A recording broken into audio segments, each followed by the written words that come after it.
अस्सलामुअलैकुम 10th class, कैसे हैं आप सब। आज हम चैप्टर नंबर 12 स्टार्ट कर रहे हैं, वेव। इसके पूरे चैप्टर के अंदर हम स्टडी करेंगे वेव होती क्या है, उसके टाइप्स क्या हैं, प्रॉपर्टीज क्या हैं इसकी, एटसेट्रा एटसेट्रा। चलिए स्टार्ट करते हैं। नेक्स्ट पेज ओपन कर लीजिए। ये जो फर्स्ट पैराग्राफ है बेटा, इसके अंदर एज सच इंपॉर्टेंट कुछ भी नहीं है, एक लाइन इंपॉर्टेंट है, वो नीचे आपको दी गई है, तो इसके अंदर से एज सच मार्किंग करने की जरूरत नहीं है। तो हम अपने मेन टॉपिक की तरफ चलते हैं, wave and the nature of wave, यानी कि वेव है क्या और इसकी क्या नेचर है। जैसे जैसे कि इंसान होता है, उसकी क्या नेचर होती है, बिहेवियर कैसा है उसका। इसी तरीके से हम पहले पढ़ेंगे कि वेव होती क्या है और उसकी क्या नेचर है। As the wave travel through a medium, जब भी एक वेव मीडियम के अंदर ट्रेवल करती है। अब ये मीडियम क्या है बेटा, मीडियम कोई ऐसी स्पेस है, यानी कि ये सॉलिड हो सकता है, लिक्विड हो सकता है, गैस हो सकता है, जिसके अंदर से वेव गुजरती है, यानी कि जिसके अंदर पार्टिकल्स होते हैं जो कि एनर्जी को ट्रांसफर करते हैं, वेव को ट्रांसफर करते हैं। उस चीज को आप बोलते हैं मीडियम, ठीक है। अब जो वेव है वो ट्रेवल करती है मीडियम में से, that cause the particles within it to vibrate, जो कि पार्टिकल्स जो मीडियम के होते हैं उसको वाइब्रेट करवाती है। एग्जाम्पल हम ले लेते हैं इस पानी की एग्जाम्पल, जैसे कि अब इस वेव के अंदर क्या मीडियम है, क्या चीज है जो एनर्जी को ट्रांसफर कर रहा है, वो पानी है। पानी इस एग्जाम्पल में मीडियम है, जिसके पार्टिकल्स जो है वेव को प्रोड्यूस कर रहे हैं, ठीक है। अब ये वेव जब प्रोड्यूस होती है, ये पार्टिकल्स को वाइब्रेट करवाती है, ठीक है। ये पार्टिकल्स को क्या करवाती है, वाइब्रेट करवाती है अबाउट देयर मीन पोजीशन। जहां पे उसकी पोजीशन है वहां पे ही, अगर ये उसकी सिंपल पोजीशन है तो वो ऊपर नीचे वाइब्रेट करेगा, या आगे पीछे वाइब्रेट करेगा, यानी कि वेव की वजह से जो पार्टिकल्स है वो वाइब्रेट करते हैं। These vibration allow energy to be transferred from one place to the next. अब ये जो पार्टिकल्स जब वाइब्रेट करेंगे, ये एनर्जी को एक पोजीशन से दूसरी पोजीशन पे ट्रांसफर कर देते हैं। जैसे कि अगर मैं एग्जांपल लेती हूँ ये वाले ए पॉइंट की, बेटा ए पॉइंट में कह लेती हूँ, ये हमारा एक जो है पार्टिकल है। इसके साथ अब आपको पता है ये पूरी रोप है, रोप के अंदर पूरी के अंदर पार्टिकल्स होंगे। जैसे अब एक एक रोप है, ये एक नंबर ए पार्टिकल है, ये नंबर 2 पार्टिकल हो गए, ऐसे काफी सारे पार्टिकल्स होंगे। जब आप वेव प्रोड्यूस करोगे, आप यहाँ से हाथ पकड़ के आप इस रोप के अंदर वेव प्रोड्यूस करोगे, आप क्या करोगे, अपनी जो मैकेनिकल एनर्जी है वो इस रोप को दोगे। जब आप इस रोप को दोगे तो आपको पता है कि लॉ ऑफ कंजर्वेशन की एनर्जी जो है एक फॉर्म से दूसरी फॉर्म में ट्रांसफर होती है। अब यहाँ पर जो आपने एनर्जी प्रोवाइड की इस रोप को, ये इस पार्टिकल के पास जाएगी, पहले पार्टिकल के पास फॉर एग्जांपल जाती है, ठीक है। अब ये जो पार्टिकल है ये आगे पीछे या ऊपर नीचे जो है वाइब्रेट होगा, अपनी ही पोजीशन पे वाइब्रेट होगा। देखो, जब एक पार्टिकल जो है, ये पार्टिकल है, ये वाइब्रेट होता है, तो ये क्या करेगा, जो इसके साथ वाला पार्टिकल है इसको भी तो धक्का मारेगा ना। जब ये वाइब्रेट होगा, ऐसे ऐसे करके वाइब्रेट हो रहा है, तो ये दूसरे पार्टिकल इस पार्टिकल को भी डिस्टर्ब करेगा। उसके नतीजे में क्या होगा, इस पार्टिकल की एनर्जी इस पे ट्रांसफर हो जाएगी, फिर ये वाइब्रेट करने लग जाएगा। जब ये वाइब्रेट होगा तो क्या होगा, इससे अगला पार्टिकल भी डिस्टर्ब होगा, फिर इससे अगले पार्टिकल के पास इसकी एनर्जी चली जाएगी और वो भी वाइब्रेट होगा। यानी कि हम क्या कह रहे हैं कि एनर्जी जो है, जो हमने दी थी, वो आहिस्ता आहिस्ता पार्टिकल्स के दरमियान ट्रांसफर होना स्टार्ट हो जाएगी। लेकिन अब यहाँ पे एक बात ये है कि however the particles themselves do not move along the wave, लेकिन हम ये बात कह रहे हैं कि इस कंडीशन में जो पार्टिकल्स हैं वो मूव नहीं करते आगे। ऐसा नहीं है कि ये वाला पार्टिकल जो है वेव के एंड तक यहाँ पे पहुंच जाएगा, नहीं, सिर्फ एनर्जी वहां तक पहुंचेगी। एनर्जी जो है आहिस्ता आहिस्ता एक पार्टिकल से दूसरे पार्टिकल में ट्रांसफर होती जाएगी, धक्का मार मार के उसको वाइब्रेशन करवा करवा के आहिस्ता आहिस्ता जो हमारी एनर्जी है वो आहिस्ता आहिस्ता आगे पहुंचती जाएगी। लेकिन हमारा पार्टिकल जो है जिसने वाइब्रेशन की थी वो वहीं की वहीं रहेगा। पार्टिकल जो है वो आगे मूव नहीं करता, यानी कि आगे तक नहीं जाता। सिर्फ और सिर्फ क्या चीज जाती है, वेव के अंदर से एनर्जी जाती है। दे simply oscillate about the original position. वो कह रहे हैं ये जो पार्टिकल है ये अपनी ही पोजीशन पे, जैसे मैंने यहाँ पे बताया था कि वो अपनी ही पोजीशन पे क्या करता रहेगा, वाइब्रेट करता रहेगा, जिससे वो एनर्जी देगा दूसरे वाले को, क्योंकि इसके साथ वाला भी डिस्टर्ब होगा इसके हिलने से, उसको भी एनर्जी मिलेगी। फिर जब ये हिलेगा तो इसके साथ वाला डिस्टर्ब होगा, वो भी हिलना स्टार्ट हो जाएगा। ऐसे करते करते एनर्जी जो है आगे आगे ट्रांसफर होती रहेगी। एग्जाम्पल स्टार्ट कर लेते हैं यहाँ से। यहाँ से हम एग्जाम्पल स्टार्ट करते हैं। अगर आपको वेव की डेफिनेशन आएगी तो आप यहाँ से यहाँ तक उसको लिख सकते हैं, यहाँ से यहाँ तक उसको लिख सकते हैं। नेक्स्ट आ जाती हैं for example when a twig is dropped into the still water, अगर आपने एक स्टिल वाटर के अंदर कुछ फेंका है, ट्विंग फेंका है, तो क्या होगा, रिपल प्रोड्यूस होंगे। बेटा रिपल जो है another name of wave, wave का ही नाम, वेव को ही रिपल्स प्रोड्यूस कह रहे हैं, कि अगर आप ट्विंग फेंकते हैं पानी के अंदर तो आपका क्या होगा, रिपल्स प्रोड्यूस होंगे, यानी कि वेव्स प्रोड्यूस होंगे। आपको पता है ऐसे ऐसे करके वेव्स प्रोड्यूस होती हैं।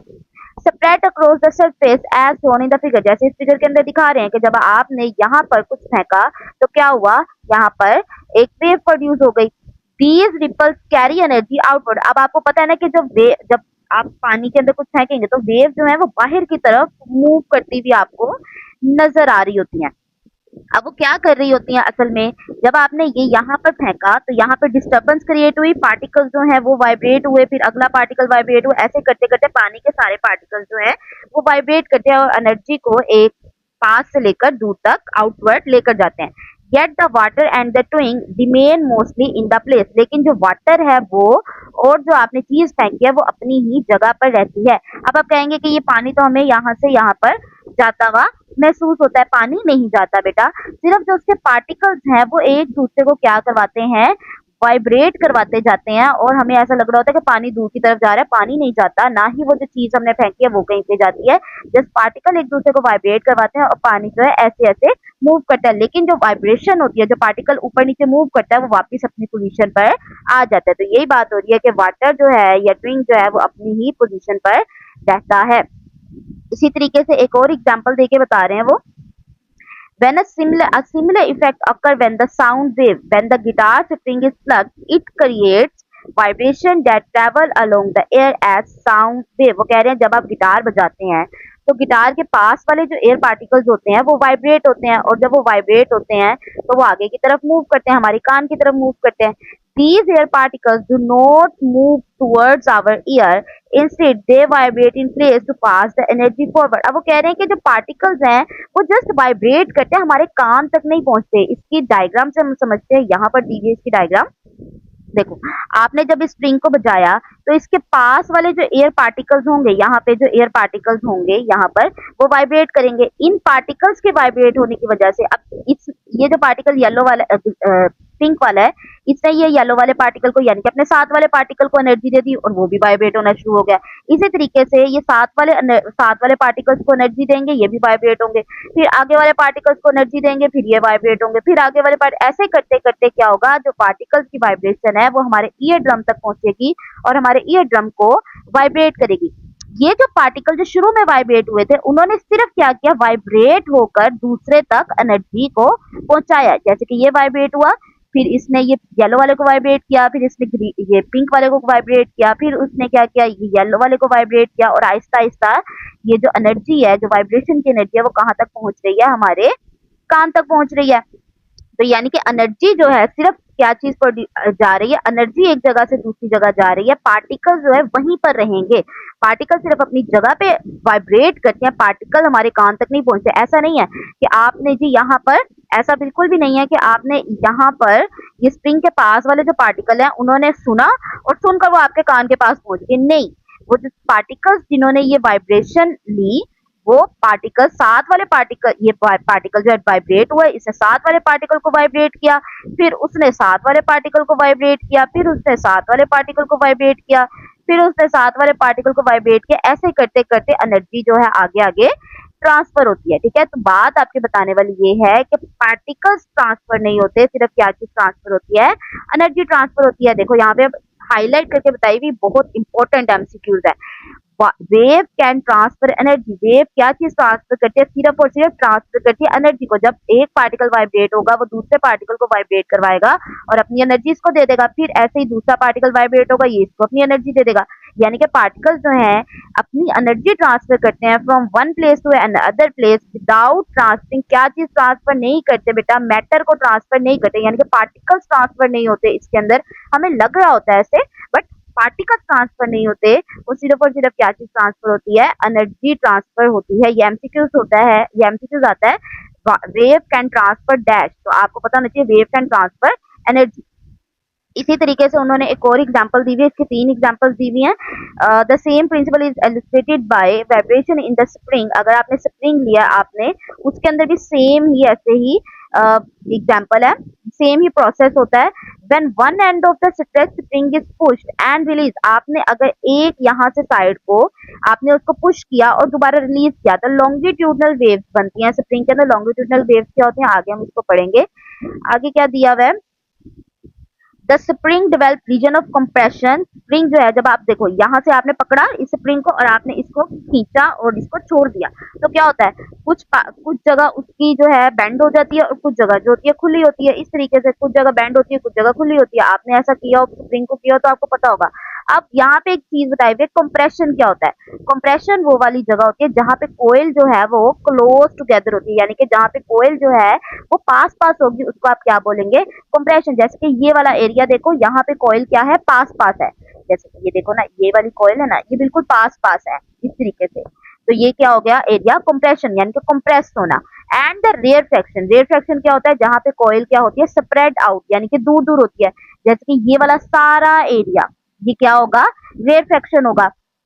ये आपको नए वर्ड है, ये याद रखने आपने। कंप्रेशन क्या होता है, जहाँ पे कॉइल जो है पास पास होती है, और रेयरफेक्शन क्या होता है, जहाँ पे कॉइल दूर दूर होती है। दीज कंप्रेशन और rarefaction travel along the spring. ये वाले जो रेयरफेक्शन और जो ये जो रेयरफेक्शन और कंप्रेशन है, ये पूरी स्प्रिंग के अंदर मूव करते हैं और शो करते हैं कि एनर्जी जो है ट्रांसफर होती है without the entire spring moving forward. अब यहाँ पर वो कह रहे हैं कि कंप्रेशन और रेयरफेक्शन की वजह से एनर्जी जो है ट्रांसफर होती है। अब यहाँ पर कंप्रेशन बना है, ठीक है। अब ये कंप्रेशन जो है अपनी एनर्जी ट्रांसफर करेगा किसको, रेयरफेक्शन को ट्रांसफर करेगा, क्योंकि ये वाला पार्ट सारा क्या था, रेयरफेक्शन था। जब ये कंप्रेशन अपनी एनर्जी रेयरफेक्शन को ट्रांसफर करेगा तो ये वाले पार्ट के स्प्रिंग बिल्कुल पास पास आ जाएंगे और ये क्या बन जाएगा, कंप्रेशन। ठीक है, ये कंप्रेशन बन गया। और इस वाले पार्ट ने अपनी एनर्जी दे दी थी तो ये क्या बन गया, रेयरफेक्शन, यानी कि इसके जो कॉइल्स हैं वो अब खुले खुले हो जाएंगे। यानी कि अगली डायग्राम कैसी होगी, ऐसे करके खुली खुली होगी और यहाँ पे ये पार्ट्स के ऐसे करके बेंड होंगे, यानी कि ये बन जाएगा रेयरफेक्शन और ये वाला पार्ट क्या बन जाएगा, कंप्रेशन। ऐसे ही आहिस्ता आहिस्ता कंप्रेशन आगे जाता जाएगा और रेयरफेक्शन जो उसकी जगह लेता जाएगा। ठीक है, this experiment is visually demonstrated wave motion and how longitudinal wave transfer. ये हमें पूरी बताता है ये डायग्राम के वेव ट्रांसफर कैसे होता है, यानी कि एक कंप्रेशन जो है रेयरफेक्शन बन जाता है और रेयरफेक्शन कंप्रेशन बनता है, ऐसे ऐसे आगे। अब यहाँ पे कंप्रेशन है, अगले थोड़ी देर बाद ये अपनी एनर्जी ट्रांसफर करके यहाँ पे आ जाएगा, यहाँ पे कंप्रेशन बन जाएगा, पीछे रेयरफेक्शन हो जाएगा, फिर ये अपनी एनर्जी ट्रांसफर करेगा, फिर यहाँ पे कंप्रेशन आ जाएगा। ठीक है, ऐसे करते करते एनर्जी जो है वो आगे से आगे ट्रांसफर होती जाती है, लेकिन पार्टिकल्स जो है वो ट्रांसफर नहीं होते। नेक्स्ट है आपके पास wave, water wave experiment to demonstrate water motion, wave motion. अब आपने ये देखना है कि जो वेव मोशन है वो आप किस तरीके से ऑब्जर्व कर सकते हो। ठीक है, ये वैसे तो एक लॉन्ग क्वेश्चन होता है, पता नहीं आपकी बुक में है लॉन्ग क्वेश्चन या नहीं, रिपल टैंक का। A simple and effective way to understand wave motion is to an experiment using a ripple tank. Ripple tank एक डिवाइस है, ऐसे ये टेबल लाइक है, इससे हम ना देख सकते हैं वेव की मोशन कैसी है। ठीक है, और उसकी प्रॉपर्टीज को हम स्टडी कर सकते हैं। अब इस सेटअप के अंदर उन्होंने क्या किया, ये टेबल लाइक स्ट्रक्चर है, इसके ऊपर उन्होंने एक शैलो ट्रे बनाई है। ठीक है, शीशे की होती है ऊपर से, और उसके अंदर जो पानी भर दिया है और उसकी यूनिफॉर्म डेप्थ रखी है, यानी कि पानी का जो बुलंदी है, यानी कि जितना उन्होंने पानी भरा है, सरफेस जो है बिल्कुल हॉरिजॉन्टल हो, ताकि ऐसा ना हो कहीं से गहराई कम और कहीं से गहराई पानी की ज्यादा हो, बिल्कुल सरफेस जो है हॉरिजॉन्टल है। अब बार कनेक्टेड टू द मोटर। अब ये आपको एक चीज नजर आ रही है, ये बार है, ठीक है। अब इसको क्या किया, पानी के सरफेस पे, क्योंकि इस ट्रे के अंदर पानी भरा हुआ है, उन्होंने इस पानी के बिल्कुल ऊपर ना सरफेस पे उन्होंने ये बार रख दिया, मेटल का होता है, ये बार रख दिया है और उसको कनेक्ट कर दिया एक मोटर से। ये देखो वाइब्रेटर लगा हुआ है ना ऊपर, मतलब ये मोटर ही होती है। ठीक है, वाइब्रेटर मतलब वाइब्रेट करती है जब स्विच ऑन करते हैं आप। उसके बाद vibrator vibrate up and down gently on the water surface. अब क्या होगा, हमने क्या करना है, पावर सप्लाई ऑन कर देनी है। ठीक है, उसके बाद क्या होगा, जब ये वाइब्रेटर चलेगा तो क्या होगा, ये जो हमने बार लगाया है ये भी वाइब्रेट करेगा, ये भी ऊपर नीचे हिलेगा, अप एंड डाउन हिलेगा। जब ये अप एंड डाउन हिलेगा, क्योंकि ये वाटर के सरफेस के साथ टच हो रहा था बार, तो वाटर की सरफेस भी हिलना स्टार्ट होगी। जब वाटर की सरफेस हिलेगी तो उसके अंदर क्या चीज प्रोड्यूस होंगी, वेव प्रोड्यूस होंगी। दिस डिस्टर्बेंस जनरेट रिपल्स और वेव। ये जो डिस्टर्बेंस क्रिएट हुई है इस बार के हिलने से, वो डिस्टर्बेंस क्रिएट होगी और वो बन जाएंगे वेव्स बन जाएंगे, that spread outward across the water surface, जो कि आगे की तरफ मूव करना स्टार्ट कर देंगे।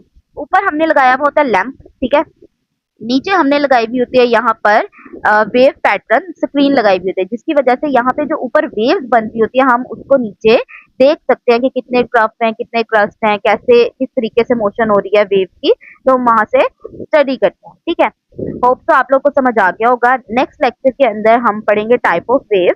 वीडियो को लाइक कर दीजिएगा, चैनल को सब्सक्राइब कर दीजिएगा और मुझे अच्छा सा कमेंट कर दीजिएगा। थैंक यू, अल्लाह हाफिज, मिलते हैं नेक्स्ट वीडियो में।